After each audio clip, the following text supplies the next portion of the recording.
Hello everyone, I hope you all are doing fantastic. तो last lecture में हमने discuss किया था सेरेब्रल पाल्सी के फिजियोथेरेपी असेसमेंट के बारे में, और उससे भी पहले सीपी के फर्स्ट लेक्चर में हमने बात किया था सीपी के इंट्रोडक्शन, उसके पैथोलॉजी, उसके कॉम्प्लिकेशंस, उसके सिम्टम्स, इन सभी चीज़ों के बारे में। अब इसी में आगे बढ़ते हुए आज के इस लेक्चर में हमारा डिस्कशन होने जा रहा है सेरेब्रल पाल्सी की फिजियोथेरेपी मैनेजमेंट के बारे में। पैथोलॉजी हमारा हो गया, पीटी असेसमेंट हमारा हो गया ना, और फिजियोथेरेपी मैनेजमेंट के बारे। अब ये मैनेजमेंट है सेरेब्रल पाल्सी का, ये काफ़ी लंबा है, तो इसे मैं 2 अलग-अलग पार्ट में अपलोड करूँगा। इस वीडियो में हम सेरेब्रल पाल्सी के मैनेजमेंट के बारे में बात करेंगे, और अगले लेक्चर में भी हम सेरेब्रल पाल्सी के मैनेजमेंट के बारे में ही कंटिन्यू करेंगे आज के लेक्चर को, ठीक है? इसके अलावा 2-3 लेक्चर और अभी लाइन्ड अप है। एक पेरिफेरल नर्व इंजरी पे है, दूसरा हमारा पीएनएफ पे है। आप में से ही किसी ने कमेंट किया था पीएनएफ पर, तो वो भी रेडी है, बस अपलोड करना है। पीएनएफ पे है, ठीक है?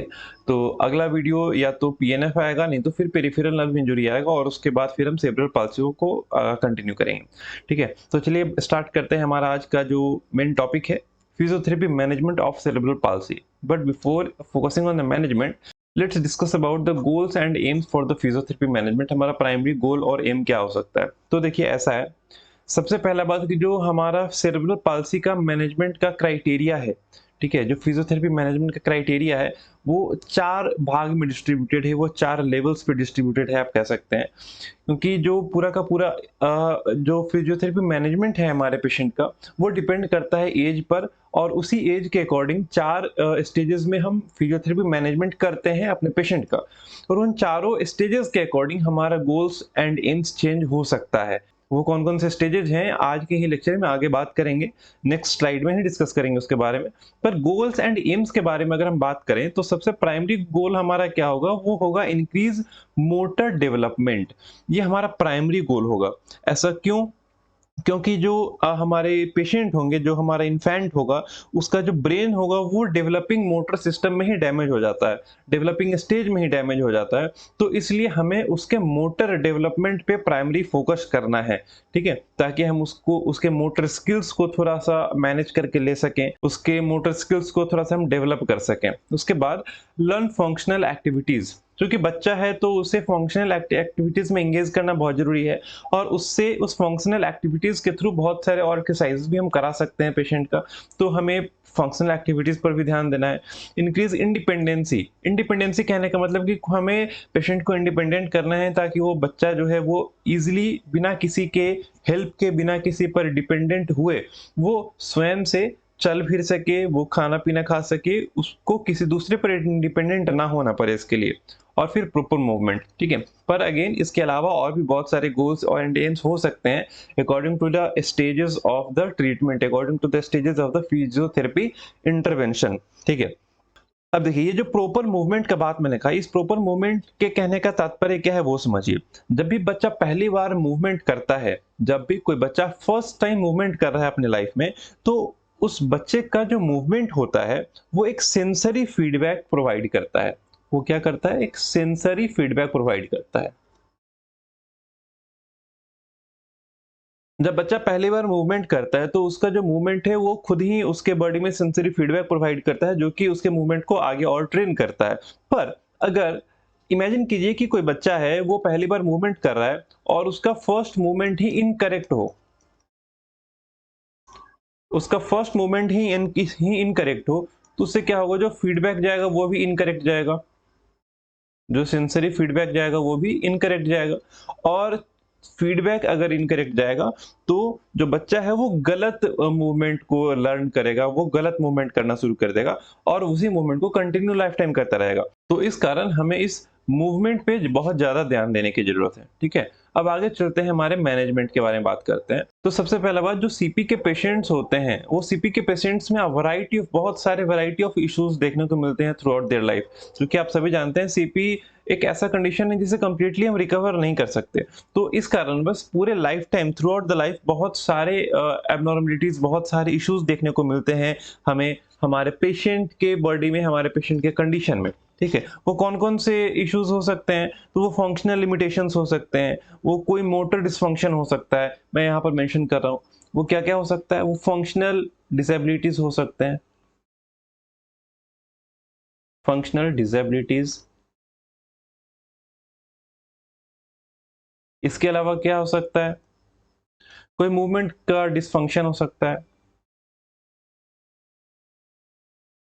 Movement dysfunction.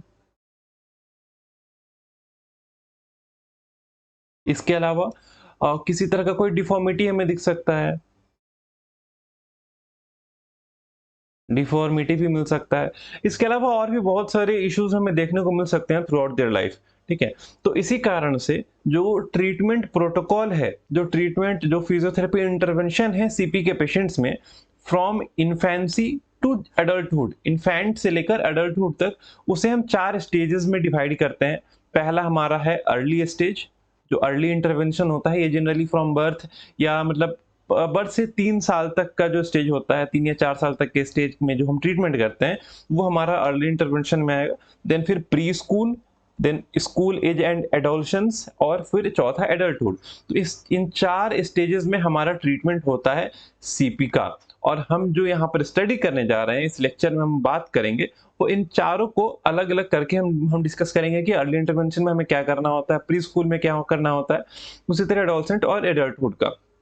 इन चारों को डिस्कस करने के बाद हम एक कंपैरेटिवली एक ओवरव्यू देखेंगे कि अगर स्पास्टिक केस हो तो उसमें क्या कर सकते हैं, अटैक्सिक केस हो तो उसमें क्या कर सकते हैं, और हमारा मिक्स्ड केस भी अगर अवेलेबल हमारे पास है तो उसमें क्या कर सकते हैं, वो अलग से फिर हम बात करेंगे। ठीक है, तो स्टडी करते हैं। आज के इस लेक्चर में हमारा अर्ली इंटरवेंशन के बारे में ही हम मेन डिस्कस करेंगे कि अर्ली एज में क्या इंटरवेंशन हमें करना होगा from birth till the age of 3 to 4 years। ठीक है, तो चलिए हमारा अर्ली इंटरवेंशन के बारे में डिस्कस करते हैं।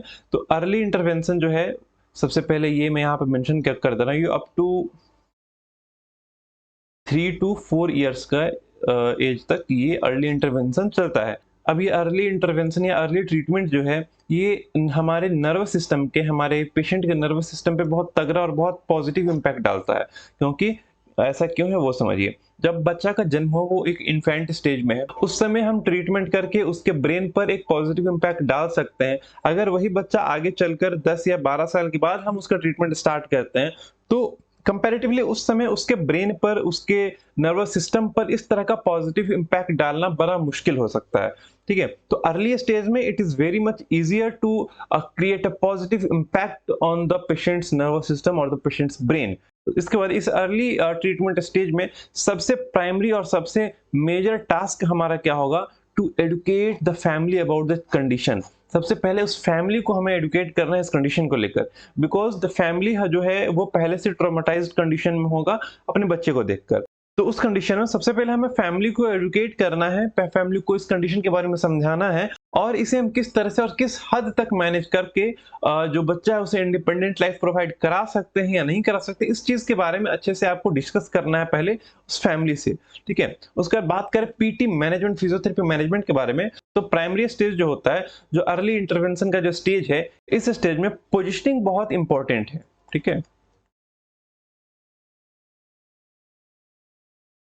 ये पोजिशनिंग बहुत इंपॉर्टेंट होता है इस अर्ली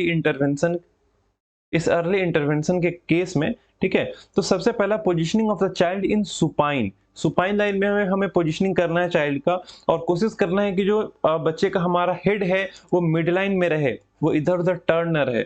हमारे नेक के आसपास के जो मसल्स हैं वो ट्रेन होंगे हेड को स्ट्रेट, हेड को मिड लाइन में रखने के लिए। ठीक है, उसके बाद उसी सुपाइन पोजीशन में हम रीचिंग करा सकते हैं पेशेंट का। अब यहाँ पर बात आता है कि इन्फेंट है बच्चा, ये तो बच्चा है, 3 से 4 साल तक का बच्चा है, ये रीचिंग कैसे करेगा? तो इसे हम कुछ टॉयज वगैरह से, कुछ खेलने के सामान से हम इसे रीचिंग करा सकते हैं। एक बात हमेशा ध्यान रखें कि हमारे पास जैसा पेशेंट होता है, हमें उस तरीके से ट्रीटमेंट को करना पड़ता है। रीचिंग यहाँ पर हम जैसे नॉर्मली किसी अडल्ट को कराते हैं वैसा हम यहाँ पर नहीं करा सकते। तो यहाँ पर हमारे पास दूसरा ऑप्शन है कि हम किसी टॉयज वगैरह या फिर कुछ ऐसा चीज जिससे कि वो बच्चा अट्रैक्ट हो उस तरफ, उससे हम ये रीचिंग करा सकते हैं। इसके बाद प्रोन में फिर पोजीशनिंग कराना है पेशेंट का। Active head lifting in prone, prone में पेशेंट को लेटाकर हेड लिफ्टिंग कराना है। ठीक है। ये हम बेड पे भी, फ्लैट बेड पे भी कर सकते हैं या फिर फिजियो बॉल पर भी कर सकते हैं, दोनों पर से किसी पे भी कर सकते हैं। देन फिर active extension in prone, prone में एक्टिव एक्सटेंशन यानी कि ट्रंक का एक्सटेंशन कराना है प्रोन में। बच्चा प्रोन में लेट जाएगा, आप उसके पैर को पकड़ोगे, आप उसके हिप को स्टेबलाइज करोगे और फिर वो हमारे जो बच्चे का जो ट्रंक है उस ट्रंक को एक्सटेंड करेगा। अगेन ये भी हमारे फ्लैट सरफेस पे भी पॉसिबल है and it is also possible on the physio ball. Okay, उसके बाद एक बात को हमेशा ध्यान रखना है कि जो इन्फेंट होगा, जो बच्चा होगा, वो कभी भी सोना नहीं चाहिए प्रोन केस में। जो प्रोन लाइंग हमारा पोजीशन है, इस पोजीशन में क्यों नहीं सोना चाहिए? क्योंकि अगर बच्चा प्रोन में सो रहा है तो उस कंडीशन में बच्चे का लंग्स कंप्रेस हो रहा है, तो हो सकता है कुछ ब्रीदिंग प्रॉब्लम आए, बच्चे का सांस फूलने लगे, तो ब्रीदिंग एब्नॉर्मलिटीज देखने को मिल सकते हैं, ब्रीदिंग प्रॉब्लम्स हो सकते हैं। इस कारण से बच्चे को प्रोन में सोने से रोकना है, बच्चा प्रोन में नींद से नहीं सोएगा, ठीक है। उसके बाद sitting and standing. Sitting and standing मैंने यहाँ पे इसलिए लिखा है कि कोई भी बच्चा हो सीपी का तो उसका सिटिंग और स्टैंडिंग ये दो बहुत ही इंपॉर्टेंट पोजीशंस हैं अटेंड करने के लिए, ताकि बच्चे का ट्रंक अपराइट पोजीशन में रह सके। वो सिटिंग या फिर स्टैंडिंग, इसी दो पोजीशन में ऐसा होता है कि हमारा जो ट्रंक है वो बिल्कुल अपराइट, बिल्कुल स्ट्रेट पोजीशन में होता है। That's why sitting and standing is very important in the early intervention of the cerebral palsy patient. और ये sitting standing, sit to stand, ये फिर आगे भी चलता रहता है, ठीक है। Then flexed posture facilitates feeding. अगर फीडिंग के बारे में बात करें, फीडिंग हैबिट बच्चे का जनरेट कराना है तो जनरली फ्लेक्स्ड पोस्चर में जो फीडिंग होता है वो और फैसिलिटेट हो जाता है, ठीक है। उसके बाद बच्चे का रेस्पिरेशन के लिए भी हम काम कर सकते हैं, यहाँ पर डीपर रेस्पिरेशन के लिए काम कर सकते हैं। वो कैसे? तो जब भी बच्चा सांस ले रहा है तो हम स्लाइट प्रेशर कर देंगे थोरैक्स पे और एब्डोमेन पे, थोरैक्स एंड एब्डोमेन पर स्लाइट प्रेशर देंगे इंस्पिरेशन से पहले। हल्का सा प्रेशर अप्लाई करेंगे थोरैक्स या फिर एब्डोमेन पे बिफोर इंस्पिरेशन, तो इससे क्या डीपर इंस्पिरेशन या डीपर रेस्पिरेशन इनकरेज होता है, डीपर रेस्पिरेशन फैसिलिटेट होता है, ठीक है। देन फिर एक्सरसाइजेज में हम जेंटल आरओएम करा सकते हैं। जेंटल आरओएम एक्सरसाइज ये एक्टिव एक्सरसाइज करा सकते हैं हम, या फिर पैसिव भी करा सकते हैं। पर एक्टिव कराने से ज्यादा फायदा होता है, क्योंकि जो ज्वाइंट रिसेप्टर्स हैं, जो प्रोप्रायोसेप्टर्स हैं, वो वहां पर ज्यादा फंक्शनल, वो वहां पर ज्यादा एक्टिव होते हैं, बिकॉज बस बच्चे का कंसंट्रेशन अपने मूवमेंट के ऊपर में होता है, ठीक है। एक्टिव मूवमेंट कैसे करा सकते हैं? तो अगेन यहाँ पर बच्चा है, आपका बात नहीं भी मान सकता है, तो उसको कुछ टॉयज वगैरह का लालच देके, कुछ खिलौने से किसी भी तरीके से उसे हमें एक्टिव मूवमेंट कराना है, एक्टिव आरओएम कराना है, और फिर पैसिव भी करा सकते हैं, ठीक है। इसके बाद फंक्शनल एक्टिविटीज भी बहुत जरूरी है। Then reaching. रीचिंग मैंने अभी जस्ट थोड़ी देर पहले बात किया था, रीचिंग इन सुपाइन पोजीशन। सुपाइन में रीचिंग बहुत इंपॉर्टेंट है, इससे कोऑर्डिनेशन भी बहुत ज्यादा डेवलप होता है। अगर अटैक्सिक सीपी के बारे में बात करें तो अटैक्सिक सीपी में ये रीचिंग बहुत इंपॉर्टेंट है, बिकॉज अटैक्सिक सीपी में सारा का सारा कंट्रोल और कोऑर्डिनेशन का ही लोचा होता है, और उस कंडीशन में ये रीचिंग बहुत इंपॉर्टेंट, एक बहुत ही फायदेमंद ट्रीटमेंट हो सकता है। इसके बाद take proper precaution because dislocation can occur. ये बहुत इंपॉर्टेंट चीज है ध्यान रखने के लिए। During the whole treatment protocol सबसे ज्यादा हमें इस चीज के लिए प्रिपेयर्ड रहना है कि बच्चे के शोल्डर और हिप में डिसलोकेशन पॉसिबल है। कहाँ पे? सबसे जो कॉमन ज्वाइंट जहां पर डिसलोकेशन होता है वो हमारा शोल्डर ज्वाइंट है और हिप ज्वाइंट है। तो इस दोनों में से कहीं भी डिसलोकेशन बिल्कुल पॉसिबल है, ठीक है। तो हमें इस चीज को ध्यान में रखकर एक्सरसाइज कराना है कि डिसलोकेशन हो सकता है तो विद इन द लिमिट ही कराना है। अब अगर range of motion, passive range of motion करा रहे हैं तो ऐसा नहीं कि पैसिवली कराना है तो बिल्कुल 180 से भी आगे 200 डिग्री तक ले गए और बच्चे का शोल्डर डिसलोकेट हो गया, ऐसा बिल्कुल भी नहीं करना है। तो इस चीज का खास ख्याल रखना है कि डिसलोकेशन पॉसिबल है, क्योंकि ज्वाइंट बहुत अनस्टेबल होता है बच्चे का, तो इसलिए ज्वाइंट्स को बहुत ध्यान से हैंडल करना है, ठीक है। उसके बाद फिर trunk flexion on physio ball. Physio ball पे ट्रंक फ्लेक्शन कराना है कैसे? बच्चे को हमें लेटा देना है फिजियो बॉल पर, हमें इन द सुपाइन पोजीशन, ठीक है, सुपाइन में लेटाकर बच्चे को फिजियो बॉल पे हमें बच्चे का पैर या फिर हिप को स्टेबल कर लेना है, और फिर बच्चा खुद से अगेंस्ट द ग्रेविटी उठेगा। ये एंटी ग्रेविटी एक्सरसाइज है, यहाँ पे बच्चा अगेंस्ट द ग्रेविटी काम कर रहा है, तो इससे स्ट्रेंथनिंग भी मिल सकता है उस पेशेंट को, और वो जो मसल है वो रीएडुकेट भी होगा, ठीक है। ट्रंक एक्सटेंशन ऑन फिजिबल बिल्कुल उसी तरीके से होगा, बस बच्चा प्रोन में रहेगा, सुपाइन में नहीं रहेगा। ये भी एंटी ग्रेविटी होगा, ये ग्रेविटी के अगेंस्ट होगा, तो इससे भी स्ट्रेंथनिंग हमारा हो सकता है बच्चे के मसल्स का। और इससे एक और फायदा है, क्योंकि ट्रंक का फ्लेक्शन और एक्सटेंशन हो रहा है कि अगेंस्ट द ग्रेविटी, ठीक है, एंटी ग्रेविटी एक्सरसाइज हो रहा है, तो इससे जैसे अगर स्ट्रेंथ गेन होगा तो हो सकता है इससे हमें बच्चे का जो ट्रंक है उसे अपराइट रखने में भी बहुत ज्यादा हेल्प मिले, ठीक है। तो ये ट्रंक फ्लेक्शन एंड एक्सटेंशन बहुत इंपॉर्टेंट है। Then sit to stand is also very important to balance the body. अगर अटैक्सिक केस में बात करें, अटैक्सिक केस में खासकर बहुत ज्यादा यूज करते हैं सिट टू स्टैंड या फिर रीचिंग वगैरह, बिकॉज वहां पर सारा का सारा प्रॉब्लम हमारा ये कोऑर्डिनेशन का ही है।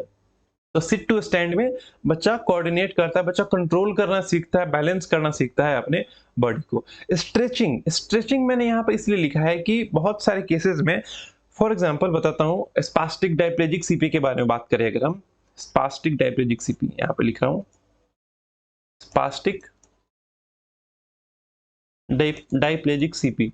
इस स्पास्टिक डायप्लेजिक सीपी के बारे में बात करें तो इसमें जनरली हमें बच्चे का टीए बहुत स्टिफ मिलता है, टीए और काफ बहुत तगड़ा, बहुत ज्यादा स्टिफ मिलता है, या फिर एडक्टर भी स्टिफ मिलता है। बहुत सारे केसेस में तो हमें सर्जिकली एडक्टर टीनोटॉमी भी करना पड़ता है। तो इन सारे केसेस में जब बहुत ज्यादा स्टिफनेस, बहुत ज्यादा टाइटनेस रहेगा, तब वहां पे हमें स्ट्रेचिंग देना पड़ेगा। तो जनरली टीए में बहुत ज्यादा स्ट्रेचिंग देखने को मिलता है, और इसी कारण से टीए के बहुत ज्यादा स्टिफनेस के कारण से जो बच्चे का पैर है, जो बच्चे का फुट है, उसमें कुछ डिफॉर्मिटीज भी आ जाते हैं, जैसे इक्वाइंस पोजीशन एक देखने को मिल जाता है, ठीक है। या फिर इसी स्टिफनेस के कारण जो गेट पैटर्न होता है, उस गेट पैटर्न में फुट फ्लैट नहीं कर पाता है बच्चा, वो टो पर ही चलता है, टो वॉकिंग ही होता है, वो टो वॉकिंग ही करता है। बिकॉज इस स्टिफनेस के कारण, टीए के स्टिफनेस के कारण, टीए का शॉर्टनिंग के कारण जो बच्चे का एंकल है वो हमेशा प्लांटर फ्लेक्स्ड पोजीशन में ही रहता है। तो चूंकि वो प्लांटर फ्लेक्स्ड पोजीशन में रहेगा तो हमेशा वो टो पर ही वॉक करेगा, ठीक है। इसके बाद अगला आता है कॉन्स्ट्रेंट इंड्यूस्ड मूवमेंट थेरेपी, से कहीं कहीं प्यार से CIMT शॉर्ट में भी लिखा रहता है। ये CIMT बस आर्म या फिर हैंड कह लो, इसके लिए ही एप्लीकेबल है। ये CIMT एक तरह का टेक्निक है जिससे कि जो आर्म है उसका मोटर एबिलिटी और उसका फंक्शनल यूज इंक्रीज होता है। इसमें क्या होता है, मोटर एबिलिटी और फंक्शनल यूज ये हमारा इंक्रीज होता है CIMT से। तो इस टेक्निक का भी यूज हम करते हैं सीपी के मैनेजमेंट में। इसके अलावा और भी बहुत सारे टेक्निक्स हैं जिनका यूज हम करते हैं, जैसे एक सबसे फेमस टेक्निक जो इसमें यूज होता है वो NDT बाई बोबाथ या फिर वोजातार टेक्निक है, इन सभी का भी हम यूज करते हैं। तो NDT वगैरह इन सभी टेक्निक्स पर मैं अलग से सेपरेट वीडियोस बनाऊंगा, इसी NDT बोबाथ इन सभी चीजों को एक्सप्लेन करते हुए, ठीक है। इसके बाद स्प्लिंटिंग बहुत इंपॉर्टेंट हो जाता है बहुत सारे केस में, ठीक है, तो स्प्लिंट्स का भी यूज पड़ सकता है हमें।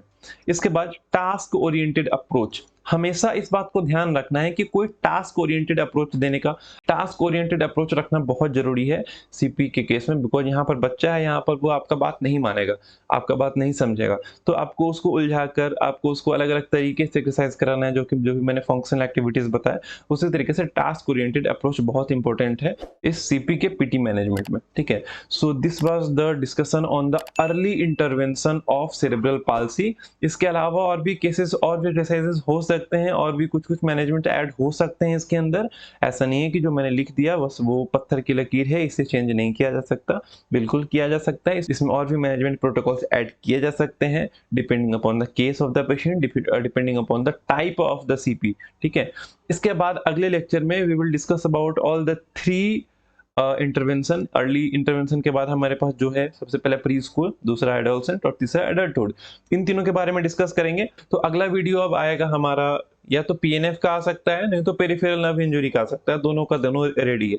इन दोनों में से कोई एक वीडियो आएगा, देन फिर उसके बाद वाले लेक्चर में we will continue this CP, ठीक है। Till then be happy and keep learning. अगर कोई भी डाउट होता है, कुछ भी परेशानी, कुछ भी कष्ट, पीड़ा, दुख, दर्द कुछ भी होता है तो बेशक पूछ लीजिएगा मेरे से कमेंट सेक्शन में, या फिर इंस्टा पर DM कर लीजिएगा। I will see you guys in the next lecture. Till then be happy and keep learning.